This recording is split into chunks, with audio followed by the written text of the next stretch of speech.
Bonjour chers abonnés et bienvenue dans ce programme spécial de la grande interview de notre chaîne YouTube Slesca Game.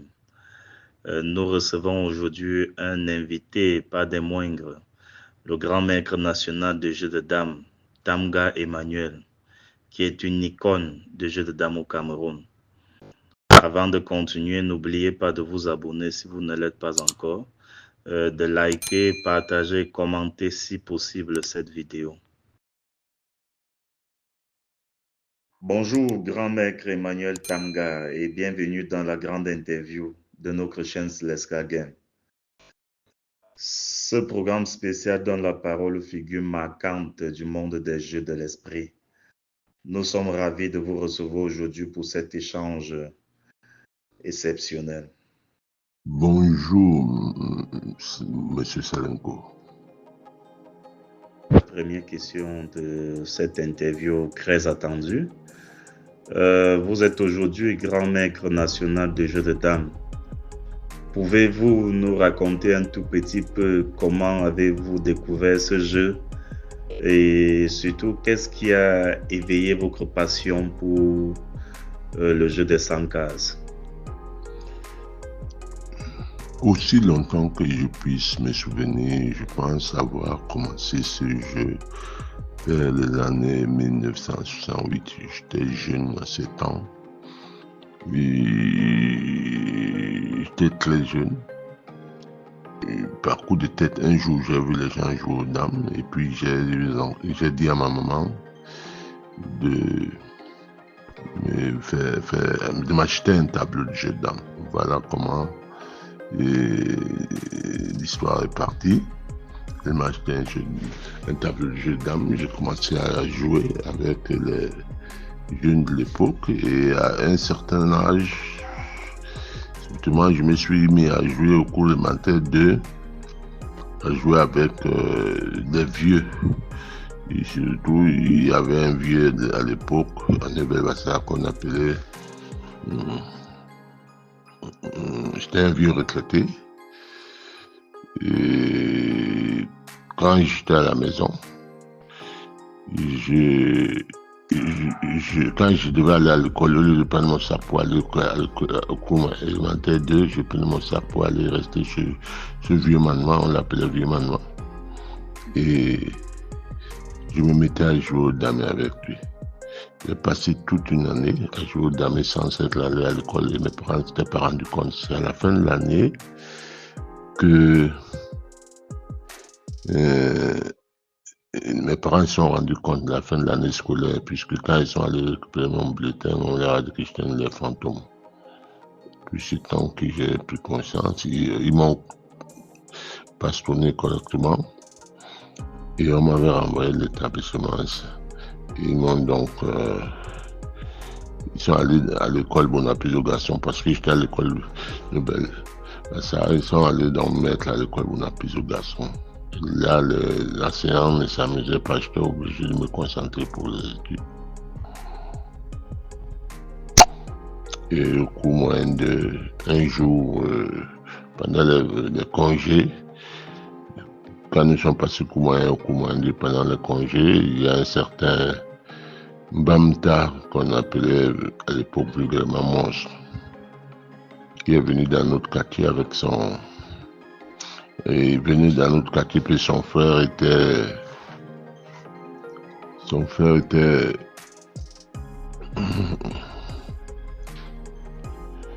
ailleurs. Il est venu rendre visite à son frère. Et subitement, il nous a vu en train de jouer aux dames, il nous a tabassé. Parce que tous les jeunes du quartier, il a demandé qu'on invite nos aînés qui étaient aussi forts. Donc, on avait un grand frère au quartier qui était à l'époque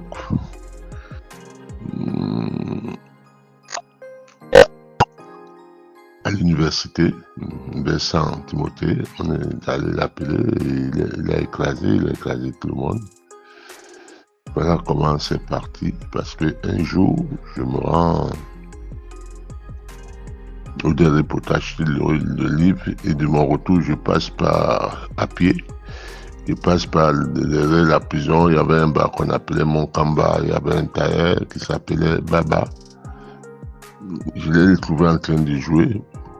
Il y avait plusieurs tableaux, il était en train de jouer. Voilà comment je trouve qu'on est en train de le gagner. Et je suis surpris que lui aussi il pouvait perdre. Et c'est depuis ce temps que je me suis décidé de me rendre à mon camp chaque soir après l'école. J'ai fait 6 mois ou 4 mois. Chaque soir, le week-end, quand je n'avais pas cours,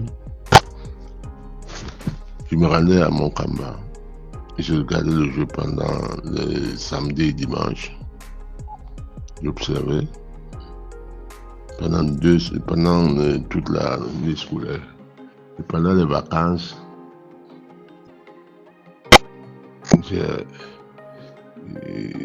ils m'ont autorisé, c'était le feu Totier Paul qui était capitaine dans l'armée de l'air. À l'époque, il était sergent. Il a autorisé comme laisse jouer. Et puis, comme j'appréciais trop son jeu, je me suis mis à jouer. Et tellement tout ce que j'avais observé durant toute l'année scolaire, j'ai commencé à mettre ça en pratique. Voilà comment je suis devenu très rapidement un célèbre joueur et j'avais trouvé dans le club un certain Graïma. On était obligé de m'appeler Petit Man. J'avais à peu près, à l'époque, j'avais à peu près 14 ans. Et en 6 mois, je suis devenu, 6 mois, durant le congé durant les vacances en 1974. Voilà comment je suis devenu bon joueur. Et j'ai émerveillé le monde. Et ils m'ont autorisé à jouer 75, 76, année 75, 76, je suis en classe 6e. Et j'ai casé déjà presque tous les joueurs, en dehors de 3 joueurs qui étaient Gabriel, qu'on appelait Massanga, Paul Totué et son petit frère Simo.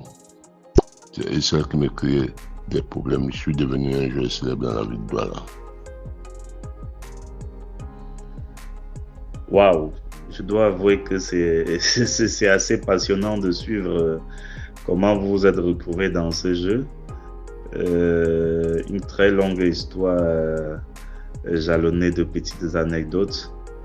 Et c'est édifiant, merci beaucoup. Maintenant, je vais passer à la deuxième question. En tant que grand maître national et par ailleurs grand témoin de l'histoire du jeu de dames au Cameroun, pourriez-vous revenir sur les débuts du jeu de dames au Cameroun? Quel moment et quels joueurs particulièrement vous ont marqué cette époque? Y a-t-il des noms qui vous ont impressionné, dont le style vous a particulièrement intéressé? Pour le début du jeu de dames, une histoire. À l'époque, quand j'arrive en classe seconde, je me suis mis à vouloir seconde première, à rédiger un document sur le jeu de dames, mais j'étais confronté à une difficulté. Je ne savais pas codifier les calots. Il me fallait faire des schémas pour identifier. Je ne pouvais pas faire la codification. J'ai été confronté, mais j'arrivais quand même à solutionner le problème en faisant des diagrammes et en mettant. Je faisais classe seconde. Mais aussi longtemps que je me rappelle, le jeu de dames, en fait, il m'a été rapporté que le jeu de dames serait venu au Cameroun vers les années 1921 et qu'il serait arrivé par un Nigérian au nom de Rafio vers les années 1921. Or, des joueurs de cette époque, des années 50, j'ai connu à peu près 3, 4 dans la ville de Douala. Il y avait un certain... À l'époque, dans ce milieu, on appelait les gens par leur surnom, par leur prénom. Il y avait Napoléon, qui était de l'Ouest Cameroun, qui a été dominé le Damil vers cette époque. Et il y avait Papa Gentil, Il était un commerçant de marché. Il habitait à kilomètre 5. Et il y avait un autre papa qui avait un bar, Papa Jacques. Il était vers le bar qu'on appelait Macabo Bar. C'était aussi vers le quartier, derrière juste vers la zone où, vers le Tankwassan, dans la zone où on vendait le soya. Papa Jacques. C'était les joueurs qui ont dominé leur époque. Et après eux est venue une nouvelle vague de joueurs dans laquelle on retrouvait Massanga, qu'on appelait Gabriel, Maître Wang. Il y avait Paul Totue, qui était à l'époque sergent de l'armée de l'air. Et il a joué longtemps aussi à Yaoundé. Et puis il y avait son petit frère Simo Gabriel. C'était les trois joueurs qui étaient excellents. Massanga composait le jeu comme Georgiev.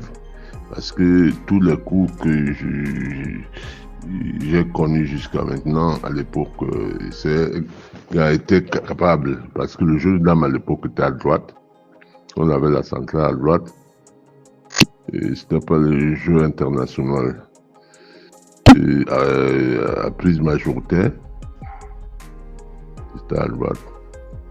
Et les Massanga étaient des joueurs très formidables, qui m'ont amené à la maturité du jeu d'âme. Déjà vers les années 76,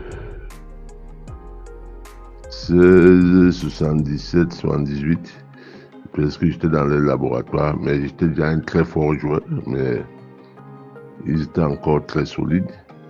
D'ailleurs, Batiankui est passé vers les années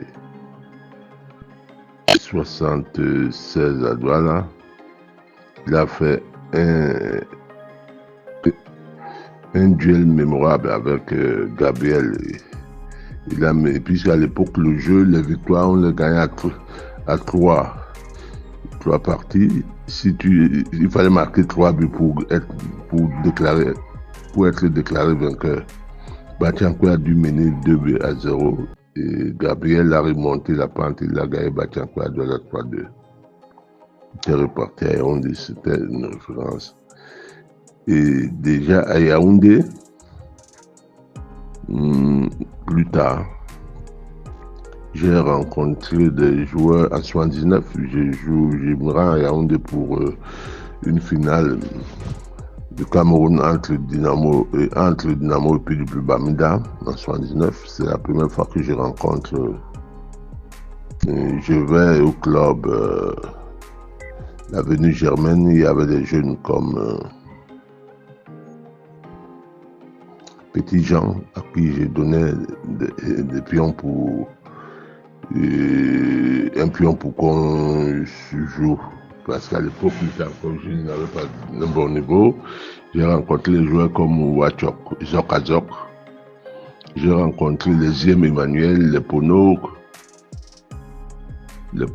les Zok Emmanuel. Ils étaient nombreux à l'époque dans ce club de l'avenue Germaine. C'est là où un certain Indionia, qui travaillait à la radio Douala, il m'a vu jouer et il m'a dit qu'il avait un joueur qu'il supportait, qui s'appelait Batiankui. Il a organisé un duel à l'avenue Germaine entre Batiankui et moi. Nous avions fait 3 parties, on a fait nul. C'est à partir de cet instant qu'il m'a invité au marché de Mokolo pour que je fasse un autre duel contre Batiankui. Juste après la finale, moi je suis resté à Yaoundé parce qu'il y avait trop de problèmes et la finale avait été très heurtée par des mouvements violents. Je suis resté dans la ville de Yaoundé et j'ai eu la chance de connaître aussi le club de Mvorbi, dans lequel j'ai rencontré des joueurs comme Béalal et Benchek et Simo. Lui, il était universitaire à l'époque. Il était soit étudiant universitaire. Et je les ai tous gagnés. C'était le club, ça s'est joué chez le coiffeur, j'oublie le nom, c'était côté de Vormbi. Chez Kwapatlis, oui, le nom, chez Kwapatlis. Ils jouaient vers les années 79 tous. Le seul joueur qui avait resté à l'époque, c'était Batiankui. Et plus tard, je reviens vers les années 80 parce que je suis malade, 81. Je suis malade, je me rends à Yaoundé pour me faire traiter. J'ai eu l'occasion de rencontrer des joueurs comme Densia, des joueurs comme Diana, qui était devenu un fort joueur après Batiankui Saint-Diana, qui devenait le damé dans la vie. J'ai rencontré des joueurs comme Diana, des joueurs comme Son Goté, son grand frère, qui aujourd'hui était un agent de l'équipe nationale.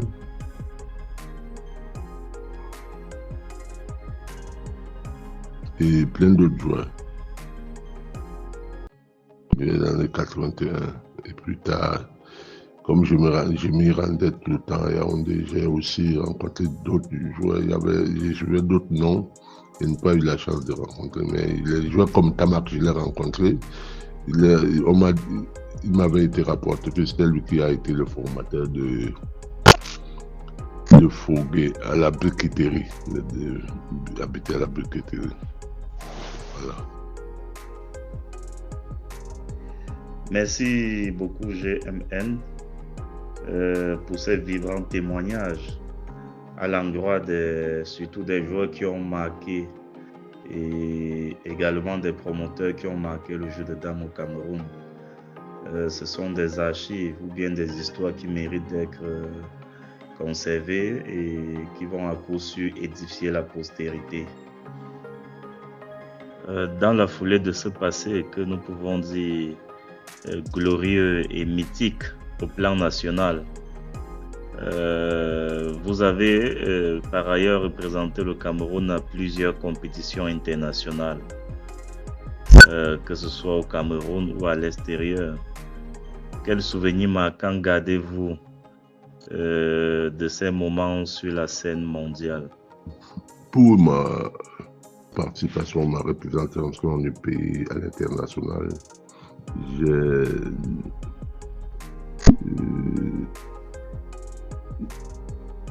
deux expériences, l'une qui peut être positive et l'autre très négative. J'ai de très mauvais souvenirs. Déjà que le Cameroun en 94-95, on passe vers les années 86, on passe du jeu de dames à gauche, le jeu de dames à droite vers le jeu de dames à gauche parce qu'il y a un certain maître Lincette qui a vécu du côté du Sénégal et c'était un fan du jeu de dames, un passionné du jeu de dames. Il a vécu du côté du Sénégal. Quand il a fallu qu'il rentre dans son pays, le Cameroun, il est revenu. C'est lui qui a animé le passage du jeu de dames à droite vers la gauche. Le jeu de dames de la centrale à droite vers la centrale à gauche. Parce que quand il est arrivé, il travaillait avec Feu Maître Ngon Abidjas, qui deviendra plus tard le président de cette amicale qu'on a appelée l'Amidac. C'était vers les années 90, 11, 12. Et quand le jeu passe à gauche, Ngon Abidjas commence à animer le jeu.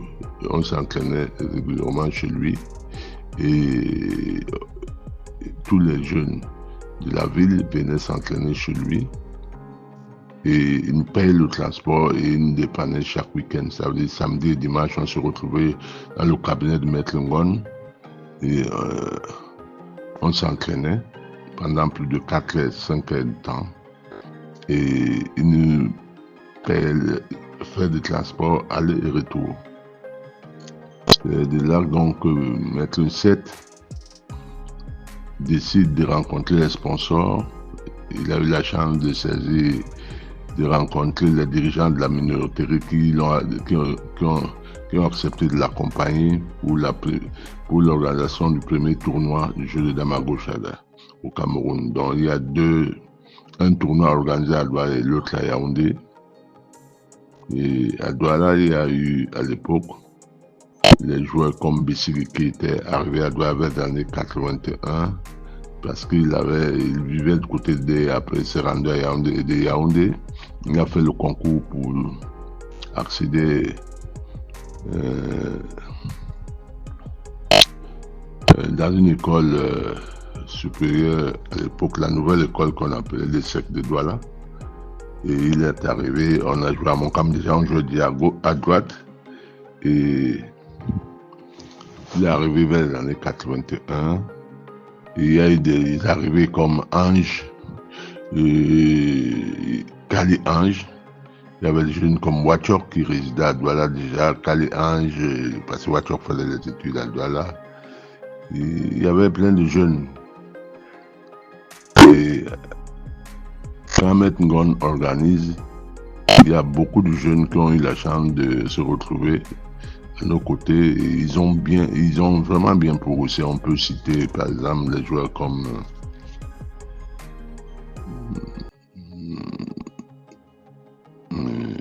il a Thiago Alexandre qui deviendra maître international lors du tournoi du monde en 96 en Côte d'Ivoire. Il y a eu des joueurs comme Bonsegui. Il y a eu beaucoup de jeunes joueurs qui venaient découvrir le jeu de dames et ils en ont beaucoup profité. Donc en 96, quand Maître 7 organise, en 82, les années 86, quand Maître 7 organise ce tournoi, parce que le jeu de dames c'est en 86, c'est à gauche que ça commence au Cameroun. La minoterie avait sponsorisé ce tournoi. Et on a joué, nous sommes arrivés 3 joueurs en finale. Et on a demandé qu'on joue une toute ronde à Douala. Donc il y avait Bissiri et Don Emmanuel, il y avait Nemhin et moi, Tamre Emmanuel. On a joué une toute ronde. J'ai fait nul contre Nemhin, j'ai fait nul contre Bissiri et Bissiri a gagné Nemhin, ce qui fait que Bissiri était sorti vainqueur à Douala. Et à Yaoundé, il a répété la même expérience et c'est Gérard qui était devenu champion de la ville de Yaoundé. Voilà comme on a commencé à cheminer, on n'avait pas de documents à l'époque, on a commencé à progresser et vers les années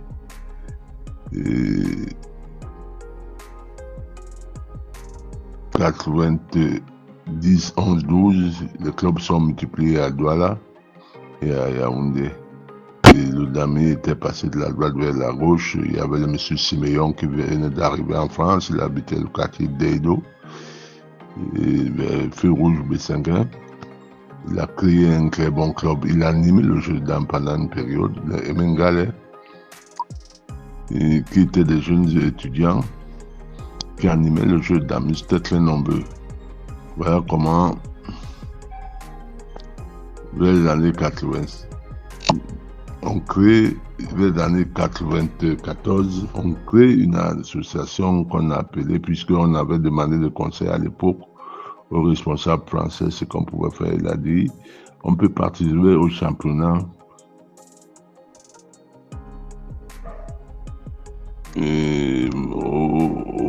aux championnats mondiaux, mais pour qu'on y participe, il faut qu'on ait une organisation.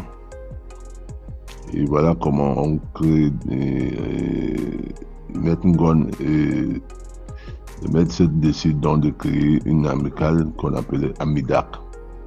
En temps, Wachok, Zok est parti du Cameroun, s'est retrouvé du côté de la France.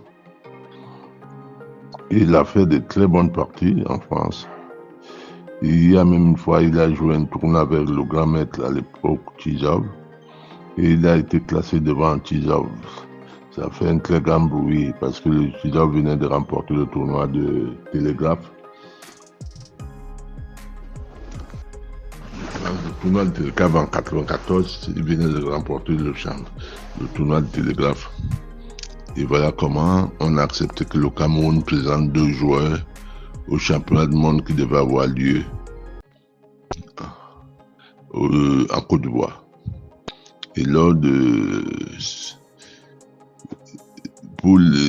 de ces qualificatifs, on organise un grand tournoi pour les joueurs de Douala et un autre grand tournoi Avant qu'on organise, on a fait un premier tournoi de jeu de dames au Cameroun. Malheureusement, je n'étais pas là. Moi, j'étais en France en congé vers l'année 96. Et ce tournoi avait été remporté par Hila Thiego Alexandre. À Douala, il y avait des joueurs de renom comme Guy Bonsé, des joueurs comme Bessigue et des joueurs comme Kali Ange, des joueurs comme Biquet, des joueurs comme Podaluc, qui est devenu plus tard d'été. Et du côté de Yaoundé, il y avait déjà tous ces jeunes, Fogué, Ndiofang, Maître Ngakou Gérard, Aligna Petit Jean, il y avait les Yébé,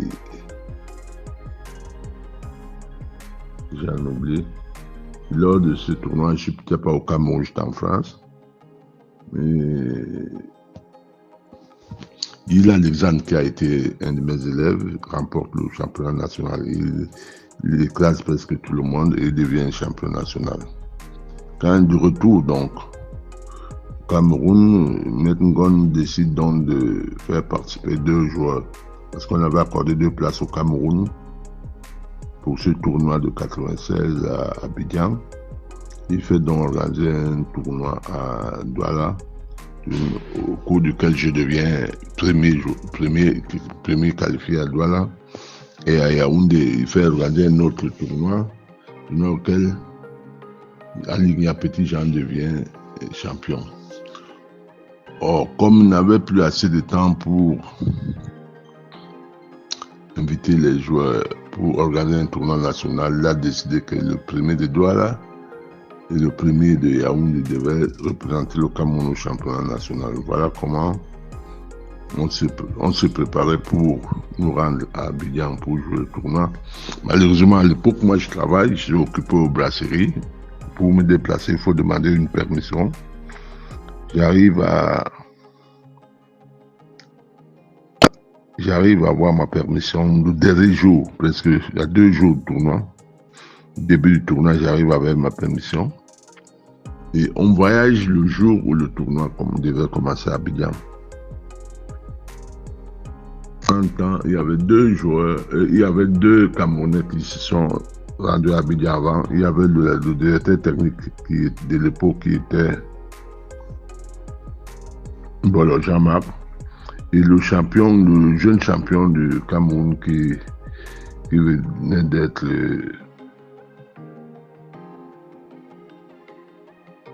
venait de gagner le tournoi de 96, c'était Hila Thiego Patrice. Il se retrouve dans Abidjan.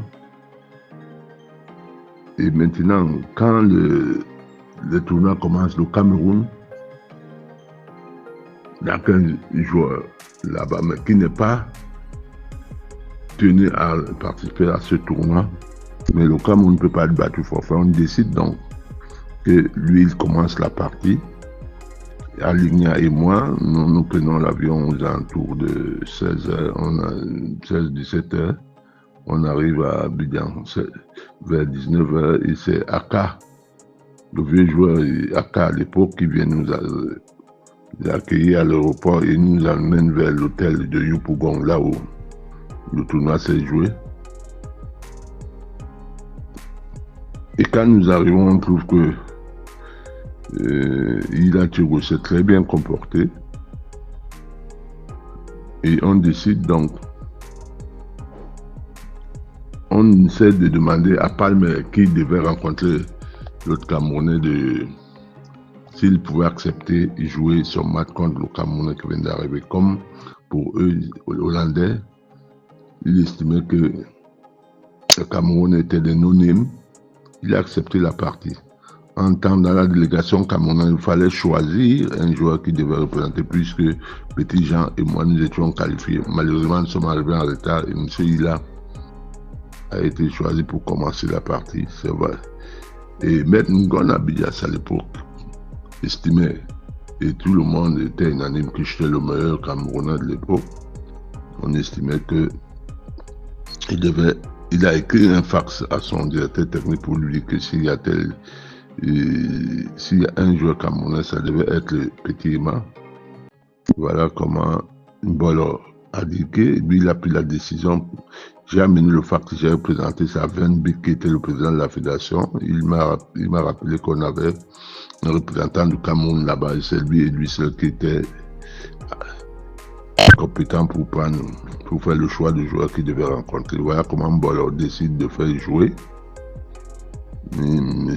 Aligna. Jean, celui-ci, à la veille de la partie, il lui dit qu'il ne maîtrisait pas la notation, et Mbolo a décidé qu'il y a un joueur de Douala qui a joué. Donc tu es tenu de jouer, tu vas jouer le match.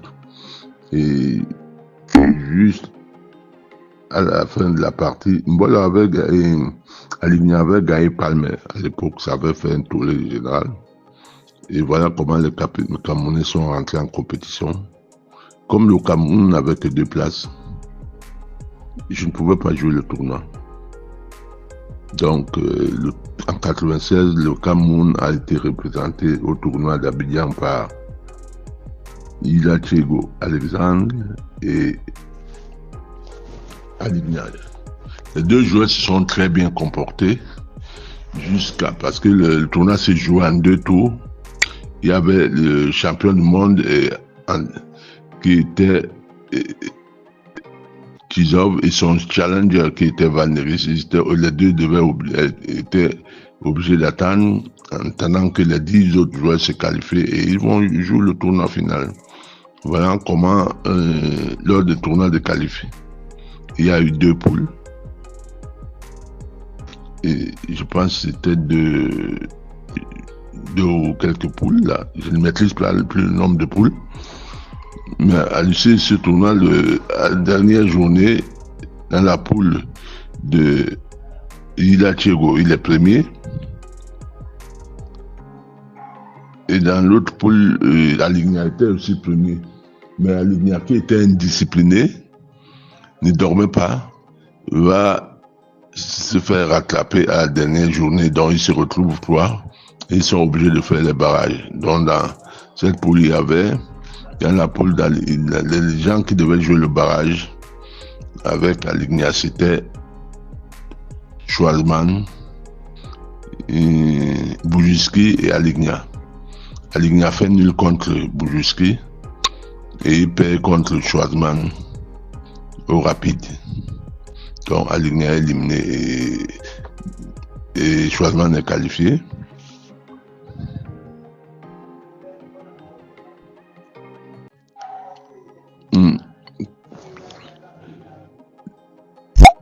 Dans l'autre poule, il a Chego qui était Alexandre qui était premier de la poule. À la dernière journée, il gagne Maxime Tchouk, mais dans sa notation, comme une erreur. Et Maxime Tchouk appelle l'arbitre et il lui dit qu'il a comme une erreur dans sa notation. Et l'arbitre demande à Ila de reprendre sa partie avec sa notation. Si il arrive à cette phase finale, il a gagné la partie. S'il n'arrive pas, la partie est nulle. Voilà comment il avait commis cette erreur. On a déclaré la partie nulle et il a été rattrapé par 3 autres joueurs. Il y avait Rob Clerc, Tchegolev et 2 autres joueurs. Makounundia et ils ont joué le tournoi final. Les 2 joueurs, Tchegolev et l'Opclec se sont qualifiés. Et le Cameroun est rentré avec 2 maîtres internationaux. Il a Thierry Alexandre et Aligna. Donc, moi, je n'ai fait qu'un match amical contre le champion du monde de l'époque qui était Fizov. On a fait une partie nulle et nous sommes rentrés. Donc, moi, personnellement, cette expérience a été très douloureuse parce que j'avais pris un mois de permission au brasserie. J'arrive à Abidjan, je n'arrive pas à jouer, je n'avais pas apprécié cela. À l'époque, j'ai donc pris la décision de ne plus jouer, d'arrêter le jeu de dames. Donc, des années 96, en 2007, je n'ai plus joué aux dames pendant à peu près 11 ans. En temps, le Cameroun a joué 2 championnats d'Afrique, à Yaoundé en 2000 et en 2006. Je n'ai pas participé, je n'ai même pas assisté à ces 2 tournois. Et je pense en 2005, le Cameroun on doit être allé 2003-2005 au championnat du monde. J'oublie, ça doit être dans un autre pays européen. Je ne suivais plus le jeu de dames. Mais tout ce que je me rappelle, c'est qu'en 2000, un des tournois, ça doit être celui de 2000. Diofan, pour préparer son tournoi pour le championnat d'Afrique, il est passé, à l'époque moi je travaillais à DA, il est passé à DA, on a eu à faire des séries d'entraînements et il a été le revainqueur en 2000. Voilà les années 2000. Et je reviens dans le monde du jeu d'ami en 2007, à la suite d'un tournoi que Mbolo, devenu président, avait organisé à Yaoundé, vers le montée Fouda. Il y avait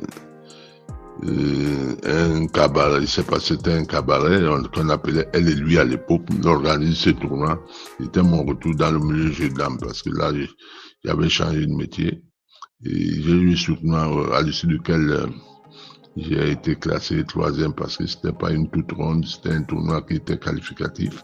J'ai été éliminé en demi-finale par Foguet.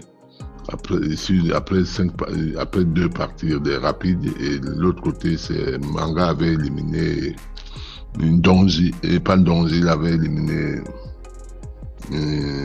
Giziga, Niami, Christian, et Manga et Tommy Bongo a joué la finale contre Foguet et il a gagné la finale. Et moi, j'avais joué le match de classement contre Yami Christian, il a perdu. Voilà comment on se retrouve vers début 2012. En temps, on a joué des tournois nationaux, plusieurs tournois nationaux. En 2012, il est question qu'on aille jouer un tournoi d'Afrique au Burkina Faso. Donc j'étais qualifié du côté du Cameroun. Il y avait 2 qualifiés, il y avait Tommy et moi. Diofang, lui, il a été qualifié à l'international. Et nous nous sommes retrouvés au Burkina Faso. Toujours un tournoi, une expérience malheureuse parce que à l'issue du tournoi, j'étais dans la poule, il y avait 2 poules, j'étais dans la même, il y avait 3 Camerounais, 2 ont joué dans une poule et l'un a joué dans l'autre poule. Et dans ma poule, j'étais avec Mbongo Tomi. Au début, on décide qu'on va jouer la nulle pour aller chercher les points contre d'autres joueurs. Et à ma grande surprise, il me surprend, il me marque le but. J'étais obligé de me battre pour revenir dans le tournoi. J'ai réussi à avoir 4 victoires. Et le premier était Ndjangassam, il avait, dans notre poule, il avait 14 points. Mbongo Tomi avec 13 points. Et je devais être le 3e avec 12 points. Parce que j'avais 4 victoires, Akoy avait 4 victoires et Haché Joël avec 3 victoires. Parce que le dernier match, je gagne Akoy. Haché gagne le dernier de notre poule qui était un Nigérian. Et Voilà comment on s'est retrouvé avec 12 points. Mais à ma grande surprise, on change le règlement le dernier jour. On me disqualifie. On fait passer à chez Joël, on fait passer à Koy et à chez Joël. Voilà comment on m'élimine pour participer au second tour de ce tournoi. Et de facto, j'étais éliminé pour la Coupe du Monde, alors que j'étais 3e du championnat. C'est un très mauvais souvenir que j'ai eu de cette expérience. J'ai compris que les dirigeants africains n'étaient pas, à ce niveau, n'étaient pas très sérieux. On a voulu faire des revendications. Et le président de la Confédération africaine d'époque a demandé que c'est le président de la Fédération camerounaise qui était compétent pour introduire les 2 heures de revendication, mais on n'était pas assisté parce que le président qui était Bolomar, il était en France, il n'était pas là. Donc, j'ai été disqualifié, mais quand il joue le tournoi final, à la fin, il décide de me mettre 9e joueur. On devait qualifier à peu près 6. Ouais, mais il décide de me mettre comme remplaçant des Africains à la Coupe du Monde qui devait se tenir à Ufa, en Russie. Mais là, le président entend M. Ngondiep est devenu président de la fédération. On m'établit un passeport. Et on me demande 3 visas pour le Cameroun. On me donne un visa. Mais 2 ou 3 jours avant le départ, on me demande de payer 500 000 francs pour compléter le voyage pour UFA. Je leur ai dit que moi, je ne peux pas sortir mon argent pour aller représenter le Cameroun. Voilà comment je leur ai dit que si c'est le cas, moi je ne voyage plus, je reste chez moi. Je suis resté chez moi, mais Ghana a été immensément surprise qu'on a primé tous les joueurs qui sont allés. Les 2 joueurs camerounais, ils ont eu les primes. Cela suppose qu'il y avait un budget voté pour le déplacement de UFA et que jusqu'à ce jour, on ne m'a rien expliqué. Voilà comment encore un mauvais souvenir pour le championnat que ce soit d'Afrique ou du monde de Russie en 2013. Et la dernière expérience, c'est 2024,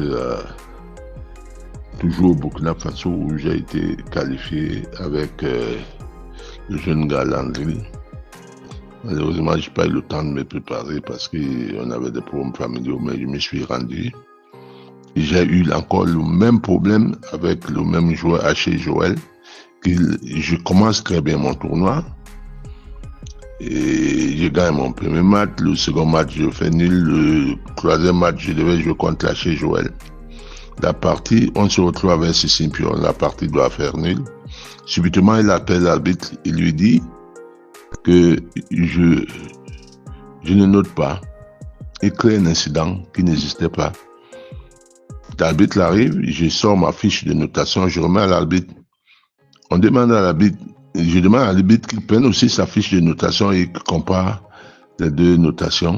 Lui, il refuse de donner sa fiche de notation et l'arbitre refuse d'intimer l'autre de lui remettre la fiche de notation.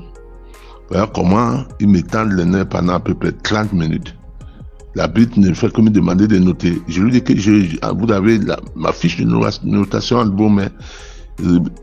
Demandez à M. Haché de vous remettre sa fiche de notation et vous comparez qui note ou qui ne note pas.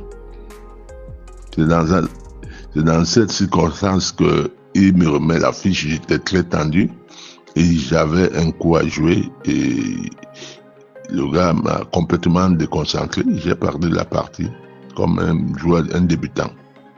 C'est extraordinaire. Voilà comment je n'arrive pas à me qualifier pour le second tour. Je rentre au Cameroun. Le championnat du monde a lieu au Cameroun. On fait un tournoi de qualif. Dans ce tournoi, je me retrouve 5e dans la liste et le règlement technique qui avait été arrêté, était question qu'on va prendre des joueurs dans le cas où Et on faudra des joueurs, on devait prendre des joueurs par leur classement dans le tournoi. Malheureusement, le Cameroun arrive à aligner 9 joueurs. J'étais 5e. On ne m'a jamais appelé dans l'équipe nationale. C'est le dernier jour du début de la compétition, à quelques 4 heures, puisqu'on m'appelle à 11 heures et le tournoi devait commencer à 15 heures. Comme que le DTN et Jean-Marc Diofan, capitaine, m'appellent. C'est le DTN qui m'appelle pour me dire qu'il faut que je me déplace, que je prenne l'avion pour Yaoundé. Ils n'ont pas pris de disposition pour m'envoyer l'argent du billet d'avion. Et secondo, ils savaient que l'avion partait de Douala pour Yaoundé le matin à 8 heures et il partait retourner de Yaoundé pour, voilà, à 14 heures. C'est là et ils m'invitent. Comme s'ils n'avaient jamais préparé le tournoi, alors qu'ils ont fait une préparation. C'est là qu'ils m'invitent pour que je gagne Yaoundé, alors qu'ils avaient déjà pris toutes les dispositions.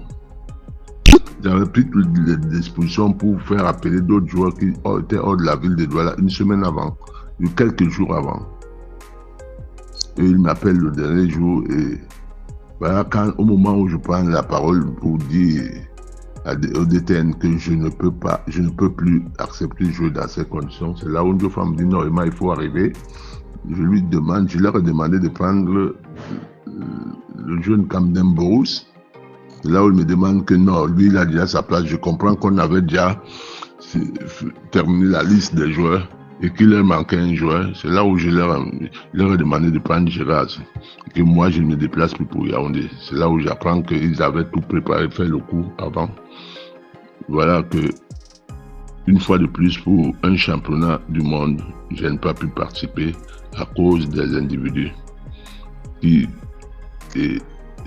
pour qui je ne comprends pas ce qui s'est passé et les résultats étaient parlants parce que les joueurs qui ne sont pas arrivés à marquer un but au qualif du tournoi du Cameroun pour ce championnat du monde, c'est eux qui sont retrouvés jouer le championnat du monde. Malheureusement, tous les 9 joueurs camerounais ont été éliminés. Cela démontrait la mauvaise préparation et le casting qui avait été arrêté par cette direction technique et les dirigeants. C'était l'hécatombe, c'était une faillite. Donc, voilà en gros l'expérience de mes tournois internationaux.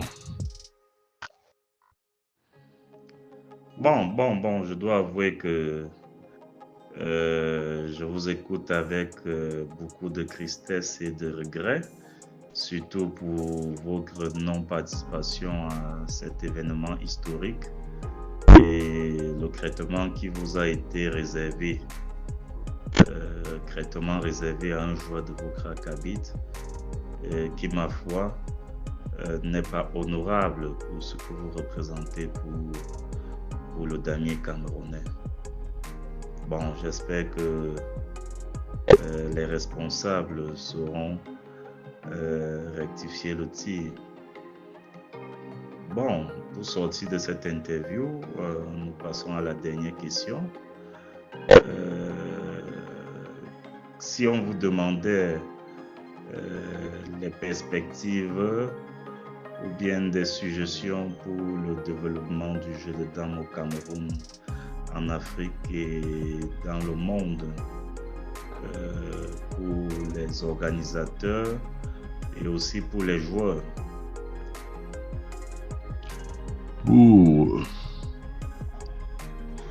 nos perspectives et le développement du jeu de dames au Cameroun, en Afrique et dans le monde, nos suggestions, il y a au niveau du Cameroun,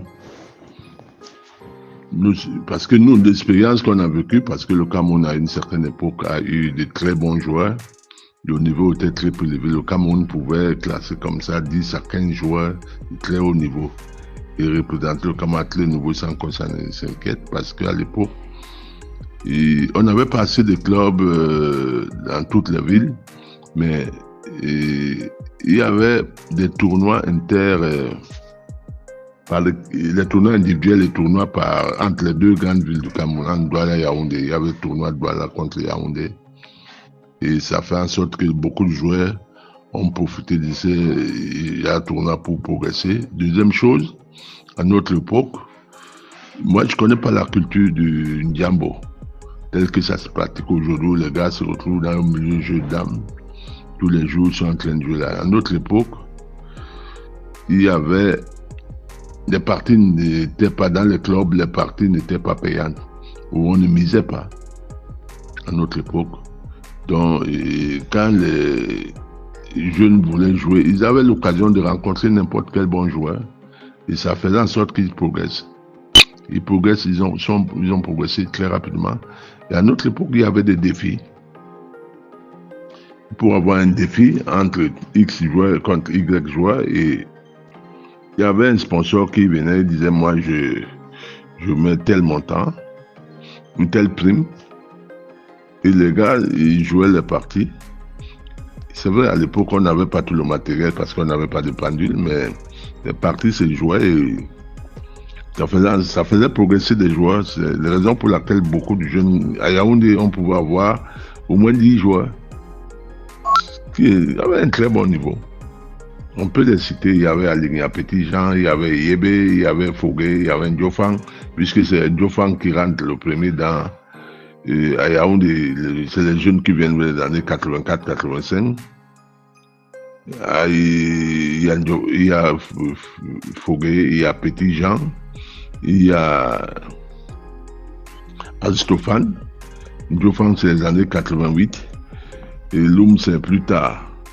Il y avait aussi des Songoté les voitures qui étaient partis, Songoté qui n'étaient pas là. Il y avait les Mangoumen, ils sont nombreux qui sont arrivés, les Nsia, les Fopa Bruno, et j'en oublie à Yaoundé. À Douala, il y avait des gars comme Guy et Wonsé, il y avait les jeunes comme les Manga qui sont venus plus tard. Il y avait les gars, les jeunes comme c'était nombreux. Guy, en temps Alex était parti. Au Canada, il y avait les Camille. Il y avait Camille, il y avait les Ange Bessigué, qui était un très très bon joueur. Très bon joueur. À Yaoundé, j'oublie les gars comme Ngankou Gérard, qui lui l'éternel, puisque juste après le départ de Batiankou et d'Indiana, Gérard il devait prendre les commandes à Yaoundé. Malheureusement, il a amené la chance. Fogué était arrivé, c'était très serré. À Douala, il y avait des jeunes comme les Mangas, il y avait d'autres jeunes là. J'en oublie. Donc voilà comment les jeunes ont profité de l'époque et le Cameroun a eu de très bons joueurs. Et subitement est venue l'année où on pouvait avoir les documents ont commencé à circuler au Cameroun dans les années 96. Quand nous sommes rendus à Abidjan, on a acheté quelques livres. Quand nous sommes revenus, on les a distribués, on a de nos joueurs. Et il y avait déjà des morts du jeu d'âme comme Charlie Charlie qui a aidé beaucoup de joueurs à progresser parce qu'il a acheté le logiciel qui arrivait, Ngoubé Charlie, qui a aidé beaucoup de joueurs, c'est lui qui m'a remis dans les années 80, 2010 comme ça en jambes. C'est lui que jusqu'à présent j'appelle mon coach parce que il faisait une sélection des parties de toutes les sommités du joueur au monde et il me les passait, j'en les analysais et voilà comment j'ai repris rapidement la forme pour défier tous les joueurs camerounais. C'est des gens qui étaient très dispos pour appuyer les jeunes. Non seulement les appuyer sur le plan de connaissance du jeu, même financièrement, il aidait presque tous les jeunes. Et à chaque fois, j'avais l'occasion de rencontrer un jeune qui voulait apprendre à jouer. Et je lui demandais d'aller vers Charlie, il va l'aider. Et il a toujours été dispo. Et voilà les gens qu'on devrait avoir dans le milieu du jam, le milieu du jeu de dames. Il y a des gens très dispo qui veulent aider les jeunes pour qu'ils progressent, que le jeu de dames, les joueurs camerounais à l'international brille. Malheureusement, il faut qu'on nettoie notre fédération parce que il y a des tendances de partenariat. Il y a ceux qui viennent peut-être à la fédération alors que la fédération n'a pas assez d'argent. Il y a ceux qui viennent seulement se faire du fric dans ce milieu et ils pourrissent le milieu. Ils découragent même les joueurs parce qu'ils veulent tout avoir. Même les joueurs souffrent des primes. Même lors de ce championnat, il y a encore des problèmes de primes entre les joueurs comme Kamdem Boris et Ngankou Gérard qui n'ont pas encore eu. Et quand vous avez même ces primes, nous, quand on était au tournoi de Ouaga 2024, les primes olympiques, généralement, sont 500 000, mais on a fait Ouaga et chaque joueur avait que 300 000. Ce n'est pas justifiable parce qu'il y a un règlement pour les fédérations, pour les internationaux camerounais, quand ils sortent pour représenter le Cameroun, il y a quand même des critères sur lesquels on s'appuie pour leur donner des primes. Mais la fédération de jeu d'Amon donne à la tête de l'individu. Donc il y a une organisation mafieuse qui se trouve dans ce milieu et il faut qu'on bannisse et qu'on détruise très rapidement pour que le jeu de dames. Au niveau de la fédération, il faut organiser la direction technique et amener le directeur technique à avoir des qualités pour la compétence pour coacher des joueurs, comment organiser et amener les joueurs à progresser, faire un planning, visiter toutes les régions du Cameroun et organiser l'animation du jeu dans chaque partie du pays, envoyer les responsables de la direction technique pour animer et donner des orientations aux différents clubs, comment les Camerounais devraient jouer. Il y a plusieurs systèmes de jeu, il y en a à peu près un système de jeu, mais on peut amener des joueurs dans certaines régions à travailler parce qu'aujourd'hui il y a des logiciels très, très compétents pour amener des jeunes joueurs à s'améliorer. Si les Hollandais sont au sommet, ce n'est pas parce qu'ils sont plus intelligents que les jeunes, c'est parce qu'ils sont mieux organisés, ils sont très méthodiques. Au Cameroun, la direction technique n'aide pas ces joueurs. Et il faut qu'on insiste sur la théorie des ouvertures. C'est la première chose à maîtriser au jeu de dames. La théorie des ouvertures, c'est le jeu tactique qui est basé sur des combinaisons et le jeu stratégique qui est basé sur la connaissance, l'ensemble du développement du jeu de dames au milieu de terrain. Aujourd'hui, on a des logiciels très puissants qui peuvent amener des jeunes à faire des observations quand ils jouent. Ce n'est pas pour aller gagner des logiciels. Les logiciels sont des guides. Parce que quand tu as joué contre un logiciel, il faut conserver, il faut télécharger la partie et revoir la partie pour apprendre de ces erreurs à partir du logiciel et de ces erreurs et de les corriger parce que dans les logiciels, il y a maintenant des parties il y a des parties analysées. Une fois que tu as joué ta partie, tu peux encore réanalyser ta partie et une fois analysé, tu essaies d'observer là où tu as commis des petites erreurs et tu te corriges. Voilà comment tu vas progresser et demander des séries de duels contre d'autres joueurs et tu t'apprécies d'abord personnellement avant que quand tu joues les tournois nationaux, tu t'améliores et toi-même quand on s'améliore, on constate qu'on est en train de s'améliorer et les difficultés, on aura dans des parties qu'on analyse les parties et que les prochaines fois qu'on arrive plus à commettre les mêmes bêtises. Voilà comment on peut progresser. C'est le conseil que je peux donner d'une façon ramassée. C'est ce que je peux donner comme conseil à ce moment. Sur ce, je vous remercie. Et bonne journée à vous.